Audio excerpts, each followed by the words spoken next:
नमस्कार, आप देख रहे हैं खबर उत्तराखंड और आपके साथ में हूं प्रदीप तरमोला।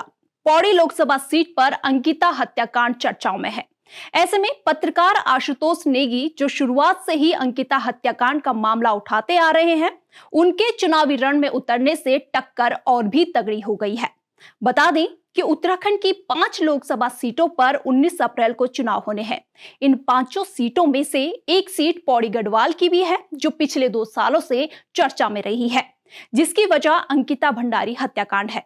दरअसल पौड़ी जिले के गंगा भोगपुर में स्थित वनंतरा रिजॉर्ट में 2022 में अंकिता हत्याकांड हुआ था। केस में भाजपा से निष्कासित विनोद आर्य के बेटे पुलकित आर्य पर रेप और हत्या के आरोप लगे, जिसके बाद जनता आग बबूला हो उठी। इस केस में पुलकित की मदद का आरोप सौरभ भास्कर और अंकित गुप्ता पर लगा। बता दें कि इस दौरान प्रदेश में बीजेपी सरकार सत्ता में काबिज रही। अब ऐसे में जनता में सरकार के प्रति आक्रोश की आग भड़क गई। जनता सरकार के खिलाफ सड़कों पर उतर आई और जमकर प्रदर्शन और नारेबाजी करने लगी। इस दौरान सरकार ने कहा था कि इस केस को फास्ट ट्रैक अदालत में ले जाया जाएगा, जो आज तक नहीं हो पाया।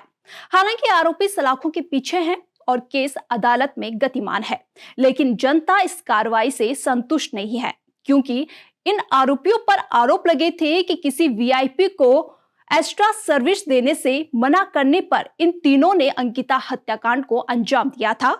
और घटना के बाद उपजे आक्रोश के बीच यमकेश्वर की भाजपा विधायक रेणु बिष्ट के कहने पर रिजॉर्ट की 4 दीवारी और कमरों की दीवारें तोड़ दी गई थी। ऐसे में अंकिता के परिजनों ने सरकार से मांग की कि वीआईपी का नाम उजागर किया जाए।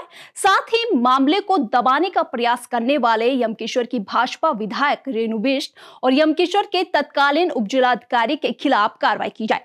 लेकिन 2 साल बीतने के बाद भी सरकार ने इन पर गौर नहीं किया और ये मांगे आज भी अधूरी है।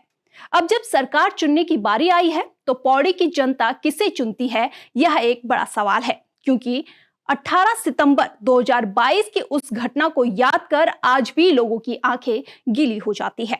इस रिपोर्ट पर आपकी क्या राय है, कमेंट करके जरूर बताएं। साथ ही खबर उत्तराखंड को सब्सक्राइब करें।